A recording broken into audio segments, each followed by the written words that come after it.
If all the world were peaceful now and forevermore, peaceful at the surface and peaceful at the core, all the joy within my heart would be so free to soar. And we're living on a living planet, circling a living star. Inspiration is just knowing a lot of people around the county that are involved in different groups. The groups are active in their own way, but it doesn't seem that there's enough coordination, particularly on legislative matters at the local level. And we have a problem in that some of the environmental groups are in Montgomery County, with the watershed groups, the water flows into Prince George's. We have Prince George's groups, that the water comes down from Montgomery. And it felt like if we had a party, just to give people reason to come together, the holiday time's the perfect time to do it, and they could sit around and chat about fun things and also get to know each other better and start building some bonds for more cooperation and more effective efforts. That's a tough question. One point is to question how much development we need. And then if you assume that a particular development makes sense, it's transit friendly, it's not sprawling out, then you start asking, well, how are they going to develop it? What are they going to do for stormwater management? What are they going to do for sediment runoff? For the construction process? Are they going to be building greener? And it's one of the things I've been pushing developers to do, is to build greener. We've even written in need standard requirements into the new Greenbelt Metro station.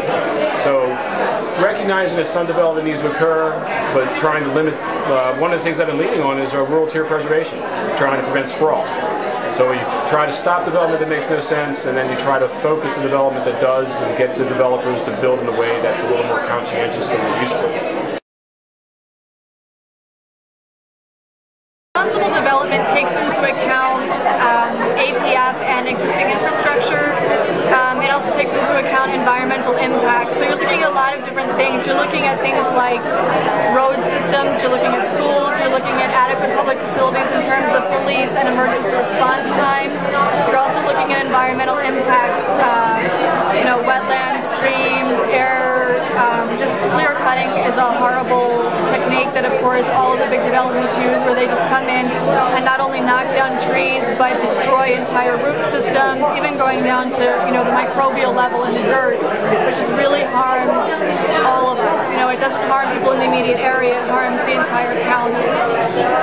Responsible development does not mean huge development where infrastructure doesn't exist. You don't super develop an area that can't handle it. That costs taxpayers all over the county. So if you super develop an area like Clinton or Accokeek that doesn't have the roads, doesn't have the schools, doesn't have the protection, doesn't have any of the things that you need to to run a responsible community, to support a responsible community, that's bad development. So we've sort of come to what we think is a crisis point in a lot of places in the county, where we believe that the county council should say stop. We should just say our schools are at 140% or more in this area. Our roads, our arterials, our collectors, our neighborhood streets and our highways are all virtual parking lots, totally deficient. Our response times are abysmal. Enough. We have to catch up. The houses don't pay for themselves. It's a common argument that the houses are so expensive that they pay for themselves and they bring in revenue that the county desperately needs. In fact, that's a myth. The houses have to be so incredibly expensive to even break even that it's just irresponsible to put them up at all. I would say there are several issues facing it. One is simple population growth, which has threatened the habitat. Our logo is an image of a bog turtle, which is a turtle which at adult size is about 3 inches across. It's one of the 25 most endangered turtles in the world, and its habitat is the bog, which is why it's a bog turtle. And bogs have been shrinking in the Chesapeake watershed the last few decades. So there still are some of those turtles left, but they're symbolic of a lot of the problems due to growth in human population, particularly in urban areas, and then all the consequences of that due to deforestation, due to nitrogen deposition, due to industrial pollution, and other similar issues. We've written songs for Chesapeake Climate Action addressing global warming. There's another organization that's based locally called Earth Rights International that works on environmental rights and human rights and the interface between those. And we wrote a song on our current CD called Silent No Longer about them.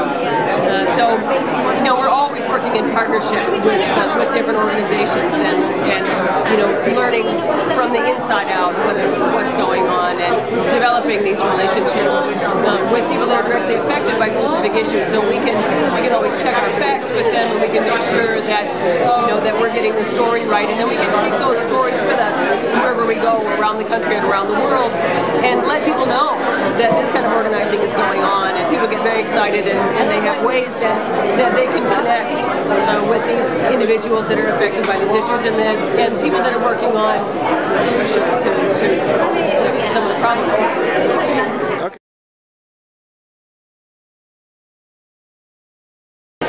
Well, I'm trading in my county car, and I'm hopefully going to be getting a hybrid, number one. Recycle a lot, recycle as much as I can. We try to encourage recycling in our office. Don't succeed there as much as we would like. Oddly enough, the county does all this recycling, but in the office it's not really well set up. I'm going to be looking at more energy efficient lighting fixtures. We've already upgraded the heating system to be sort of computerized, so it can be a little better tuned to turning itself down when it's not needed. So we're looking at a number of those things, and frankly I want to be reading up on some of the people's information I got tonight so I can find other strategies that I can personally do my little bit. I don't know where we're going, but I know we're going far. We can change the universe by being who we are, and we're living on a living